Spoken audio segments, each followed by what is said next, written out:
आता बातमी अत्यंत महत्त्वाची आहे तुमच्यासाठी। सणासुदीचे दिवस आता एकीकडे सुरू होत आहेत आणि त्यामुळे गोडाधोडाचे पदार्थ खात असाल तर सावध व्हा, कारण तुम्ही खात असलेल्या मिठाईत भेसळ केली जाते आणि यामुळे तुमचं आरोग्य बिघडू शकतं। ही भेसळ कशी ओळखायची, भेसळीमुळे काय दुष्परिणाम होतात बघा। तुम्ही खाताय भेसळयुक्त मिठाई।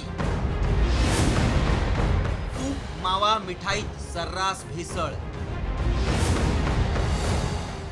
सणासुदीला तुमच्या आरोग्याशी खेळ।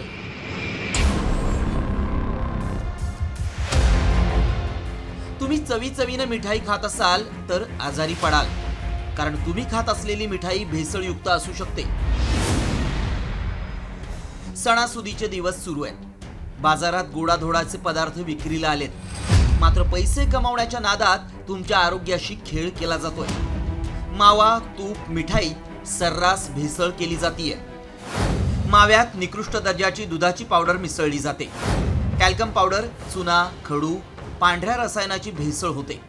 नकली मावा बनवण्यासाठी दुधात युरिया, डिटर्जंट पावडर मिसळली जाते।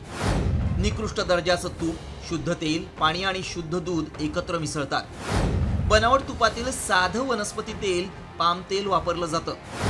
तूप आकर्षक बनवण्यासाठी कृत्रिम रंग आणि सुगंध टाकला जातो। अशा प्रकारे बनावट मावा तूप तयार केला जातो। बनावट मावा बनवण्यासाठी निकृष्ट दर्जाचं साहित्य वापरल्यामुळे ते कमी किमतीत बनलं जातं, मात्र निकृष्ट दर्जाचं साहित्य वापरून आरोग्याशी खेळ केला जातो, त्यामुळे गंभीर आजार होऊ शकतात। नकली तूप खाल्ल्यानं हृदयविकाराचा झटका येऊ शकतो, लिव्हर खराब होणं, अपचन आणि ऍसिडिटीचा त्रास होतो। महिलांमध्ये गर्भपात होण्याचा धोका वाढतो, कॅन्सर सारखा गंभीर आजारही होऊ शकतो। आता सणासुदीच्या काळात जे मिठाई, मावा, खवा याची विक्री जास्ती प्रमाणात होते, तर त्या संदर्भात जिथे सगळीकडे अन्न नमुने घेण्यात यावे, जिथं कुठं भेसळयुक्त आहे असा संशय असतो तिथे नमुने घेऊन वाटल्यास तिथं जप्ती करण्यात यावी, असे पण आदेश देण्यात आलेले आहेत। त्रास होऊ नयेत यासाठी तुपातली भेसळ कशी ओळखायची हे सविस्तर पाहूयात। तुपात भेसळ झालीये का हे तुम्ही घरीही ओळखू शकता।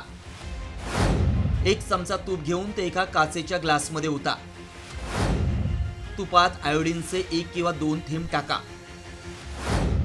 तुपात भेसळ असल्यास रंग लगेच बदलतो, त्यामुळे तुम्ही मावा तूप बाहेरून आणत असाल तर अशा पद्धतीनं तपासून घ्या।